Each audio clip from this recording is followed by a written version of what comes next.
I threw my Epiphone in the ocean 3 times, and today we're going to fix it, and once it's fixed, we are going to A/B it against a Gibson SG of the same model and specs. But let's start at the very beginning. I did a bad thing. I took this poor defenseless Epiphone and I killed him. Well, no, I didn't kill it, but it came close.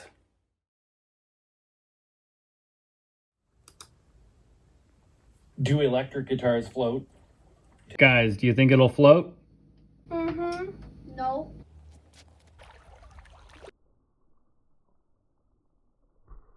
But I'm getting ahead of myself. Let's back it up a little bit. Too often are Epiphones disrespected, and it's all Gibson's fault. For the last several decades, Epiphone has been known as the cheap version of Gibson. It's like Fender's Squire, but Epiphone has a rich and storied past. In fact, they've been around since 1873 in the Ottoman Empire. Don't yawn at that. The Ottoman Empire seems like a thing from ancient history books, but really they were around until the early 1920s. Anyway, 50 years before the fall of the Ottoman Empire, Epiphone was founded by Anastasios Stathopoulos. Name sounds like a Greek god. Precious Venus. Now, despite having the name of a Greek god, Anastasios was not immortal. And in 1915, died. And his son, Epinata, I don't know his name. He went by Epi. He took over. And the company became House of Stathopoulos. You don't care. Later it became Epiphone, and they started making guitars with their recording series, which are some of the coolest, most innovative guitars of the time. Really beautiful. And then moved on to making their master-built archtops. They made many high-end guitars and were direct competition with Gibson until 1957 when Gibson bought them out. Now, tanking a brand you just bought wouldn't make sense, so initially Gibson kept making Epiphone in the same factory as they made their Gibsons, and they were good quality, as good as Gibson probably. Speaking of which, I have a 1960s Epiphone on the way right now that was found in a dumpster in Chicago. So subscribe if you're not subscribed, hit the bell icon so that you don't miss out when I fix this. Then they decided to make it their little bitch and moved production to Asia. And despite knowing that the name on a headstock doesn't mean an instrument will be good or bad, I treated this Epiphone that I got from Guitars Plus in Victoria, BC with zero respect. Time to play Will It Float. What are we playing for, Alan? Oh, we're playing for a dog!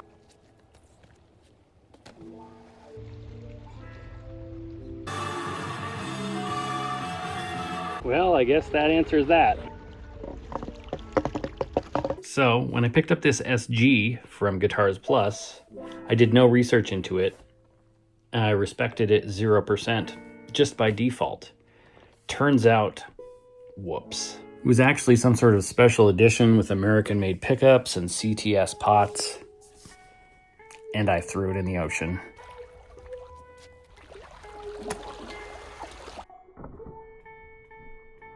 But today is this SG's redemption day. We're gonna see if we can fix some of these components. The pots don't turn.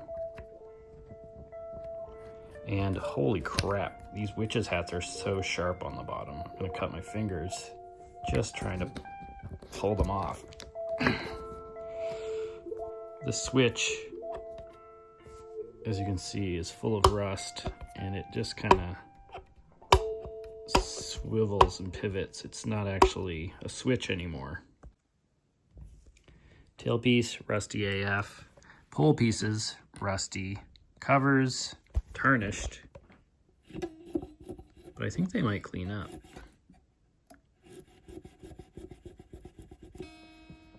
Maybe.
I've always heard that beauty is only skin deep. Well, same goes for ugliness. Let's see if these bowl pieces move. A little resistance, but it's going.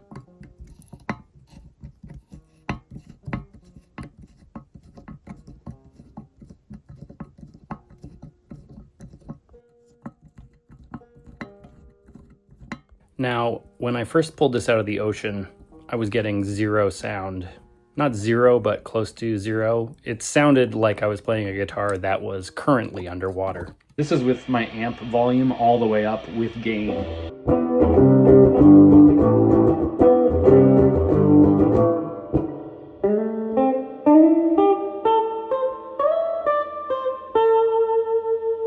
This is what it sounded like before it went in the ocean.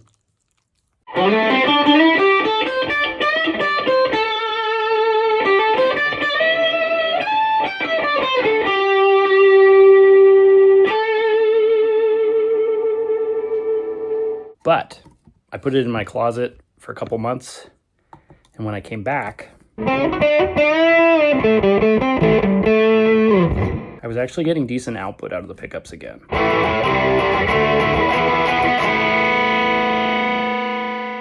Which was a relief because I had since found out that they're good pickups and that I had good potentiometers in there too. We'll see if the carbon strips survive the water. Obviously, the entire control cavity filled with seawater.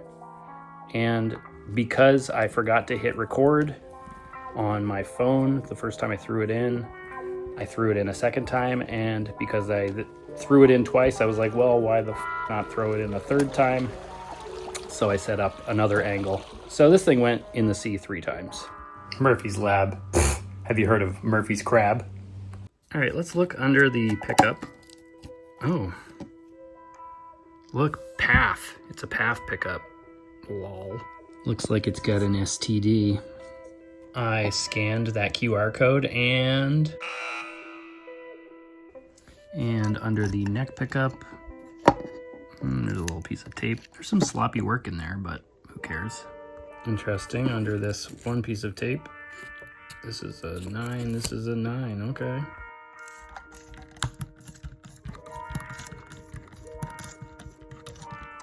The pickup adjustment screws did not fare very well. And what the f is up with this? This dumb little demi-guard. What is that for? Is it just covering up the neck joint? Buggy, what the f is it? Little baby. We about to find out.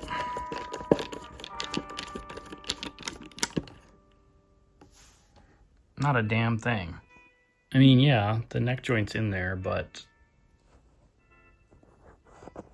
I don't see a reason to hide it. Bro, is that still wet? That's water from like a year ago.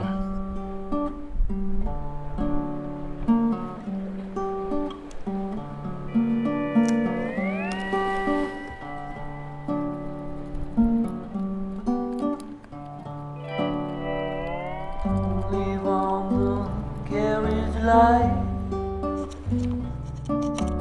Now about the told you to do. Everything will be alright. Stick with me, I'll stay by you.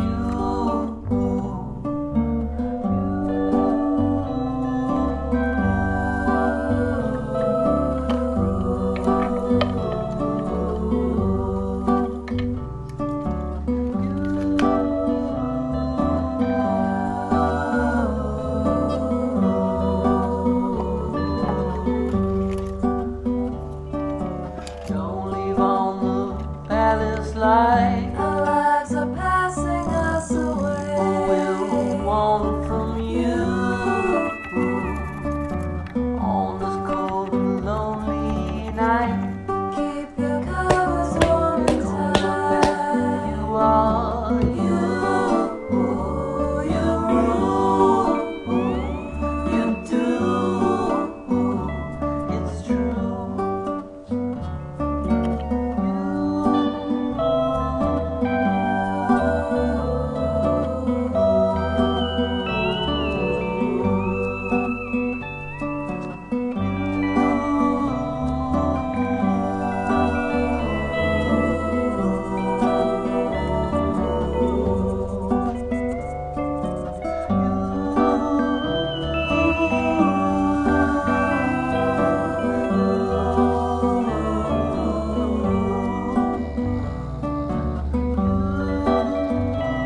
I have no idea how this might have happened, but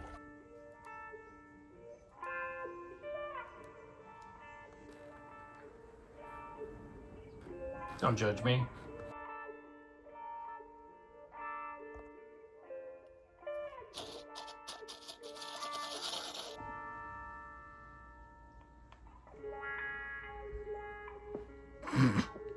Nice.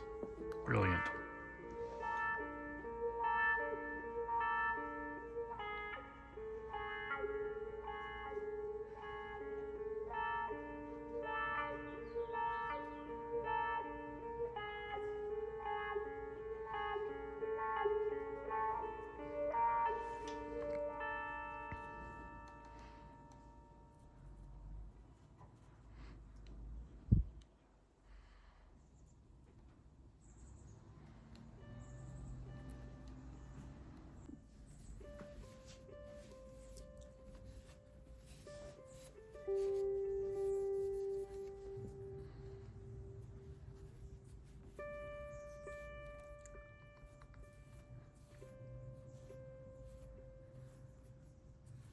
I love how everyone always says that wood glue is stronger than wood. And well, the bond between two pieces of wood caused by glue can be stronger than the wood itself alone. The glue by itself would not be as strong without the wood, so it's more of a symbiotic relationship. Otherwise, we just make our guitars out of glue. Looking at you epoxy people.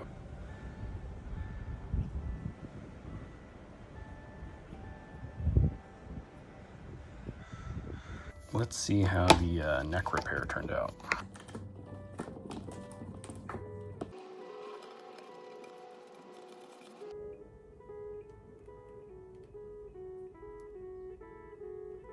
Now the issue with these pots is that these shafts aren't turning in the collars.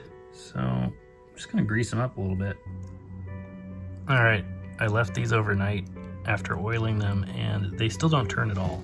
There's one that somehow got through without seizing up. And I'm pretty sure it's this shaft, not anything to do with the internals. Try again with a little fitted leverage. Yep, we got a little movement. Great. That's all it needed was a little something.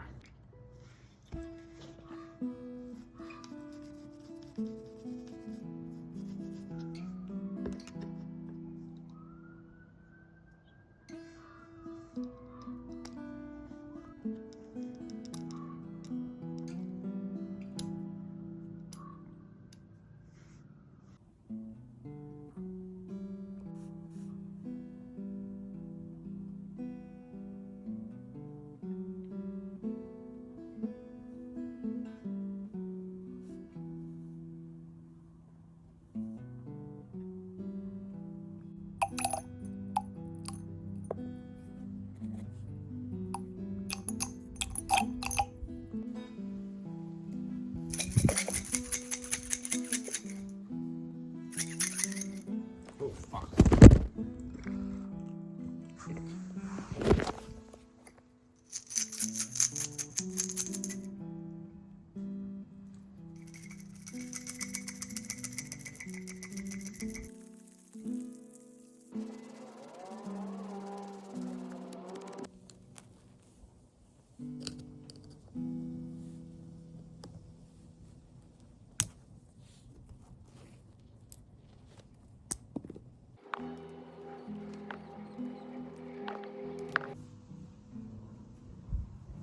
Put a tiny bit of mineral oil on this brush and I'm just cleaning it and oiling it all at once.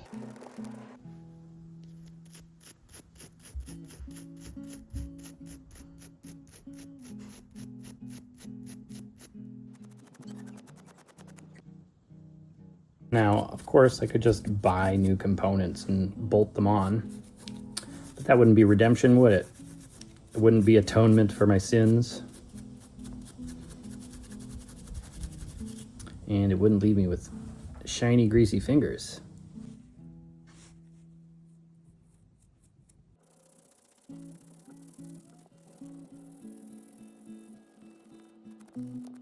Now, a lot of the time you will see that these saddles are reversed on the bass side to give a little bit more intonation room, but I'm gonna see if I can do them all in this orientation first, because this is how they're slotted. They're slotted slanting backwards towards the adjustment screws. And so you don't want to reverse them unless it's completely necessary.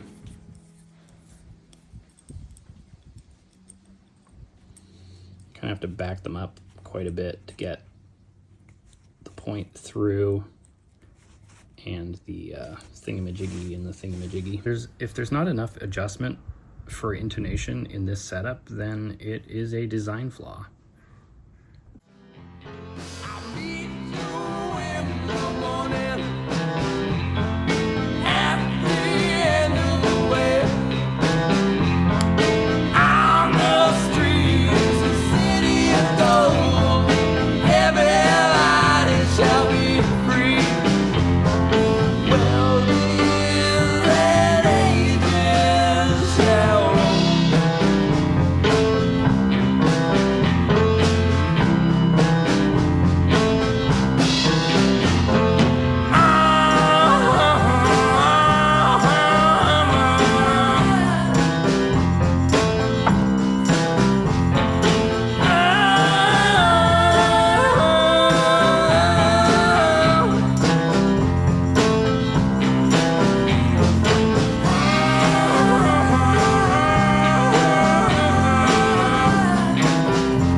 The great thing about dissolving these rusty pieces in vinegar is this can now be my formula to ebonize wood. So we're gonna leave this overnight, unless I get ants in my pants and do it this evening. 3 hours later. Guess what? I got ants in my pants.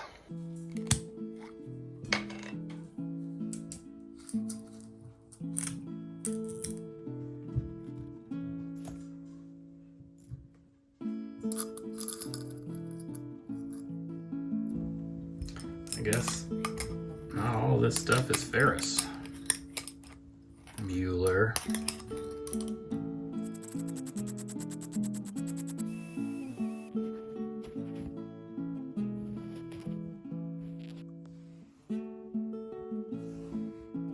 After I get these all cleaned off, I'm going to dip them in a base solution of baking soda and water. Then I will dry them off, and then I will apply a light coat of oil to all of the hardware, mineral oil.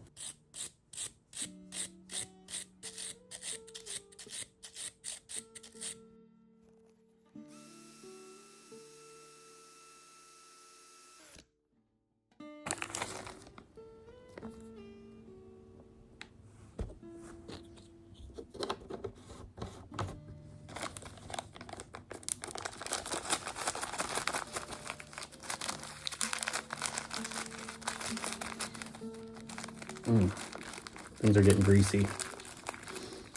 I've actually never done this with hardware before, but everything else got mineral oil on it in this project, as we'll keep the theme alive.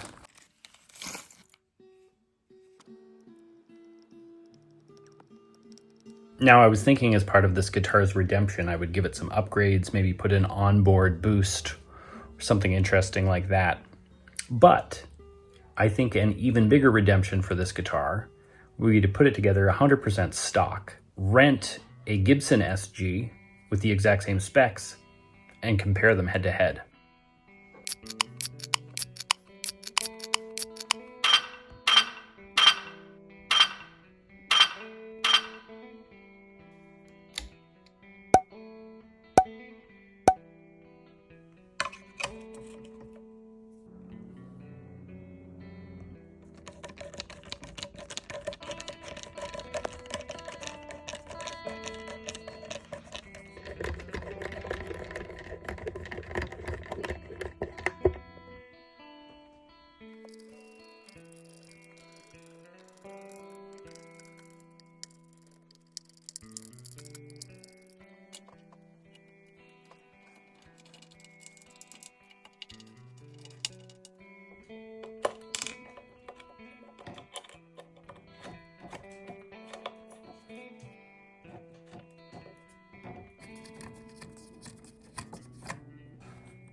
Even came with a pink hard case. What's this a reference to?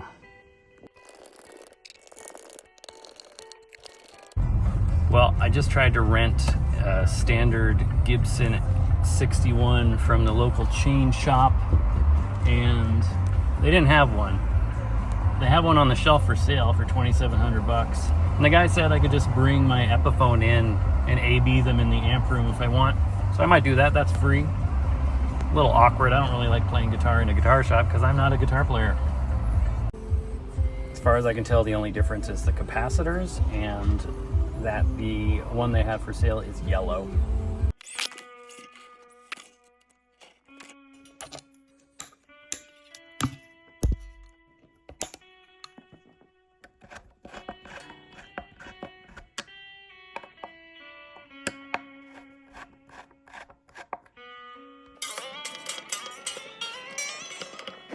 All right, my intonation guesses for E, A, and D were all correct. And for the last three, they were all sharp. So I just need to pull these back. So they're all gonna fit within the flawed tunematic bridge. So from factory, set up fine, at least for 10 to 46 strings. Now, some people will say that these adjustment screws should be on the other side, but it doesn't actually matter. It's just a matter of the direction your saddles are pointed. And if they're on the other side, once the pickup is adjusted into place, very difficult to adjust them, or, you know, slightly more annoying. As you might have read on screen, a couple of strings ended up still sharp, so perhaps I do need to flip the bridge around and give me another like 0.5 millimeter that the screw head was getting in the way, so I can move them back a little further. Anyway, back to it.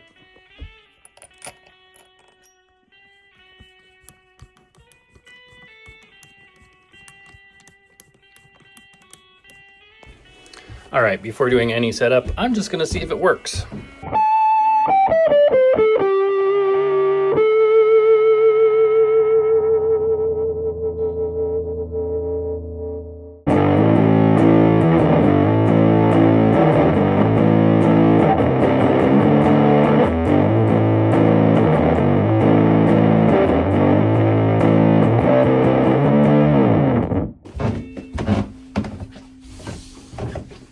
It definitely works, and it's pretty fucking kick-ass. All right, my homeboy Mark Jenkins let me know he's got an STD, a standard 61 Gibson SG. It's a lot of words to say. He's got an SG. It has been upgraded with Lawler Imperials, but Lawler Imperials are meant to be copies of PAF pickups, just like the ones on my SG. So we're going to compare an upgraded Gibson to a stock thrown in the ocean 3 times Epiphone. Here comes the showdown. What goes around comes around. All right, the official showdown is this Chinese-made, inspired by Gibson custom versus this USA-made Gibson SG with Lawler pickup upgrade. Now, they both have the same pots, different capacitors, orange drop versus Mallory, but we're diming everything. Everything's through 10, so the pots and the capacitors should not matter. Everything else is identical. Some form of mahogany, much nicer mahogany. This looks like one piece or a really nice book match. This is 2-piece, obviously. Who knows what type of mahogany. Fretboards. They look the same inlays. Yada, yada, yada.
Well, folks, there you have it. What did you hear? Did you hear a difference? Because the Gibson does have those fretboard nibs, and so that's a huge impact on tone, of course. But other than that, they're spec'd out pretty much the same. Those inspired by Gibsons are actually probably cutting pretty heavily into the Gibson market. The only thing is headstock embarrassment. That's the only thing preventing people from spending $1,500 less for an Epiphone than the Gibson model. They're not cheap. They're like $1,200 for the Epiphones. I'm talking Canadian dollars, and the Gibson equivalent is $2,700 for fretboard nibs. But that's going to do it, folks. Special thank you to everyone who bought my album on Bandcamp, all Patreon patrons, channel members. Thank you so much for your support. Please subscribe. We're almost at 69,000 subs. Nice. And it's free, in case you didn't know that. Some people don't know that subscribing to a channel is free, and it really doesn't impact much. If you don't hit that bell, it just means YouTube will show you my videos in your feed, which it will already do if you watch any of my videos. So, might as well, right? Thanks again. Keep an eye out. Lots of more cool projects coming.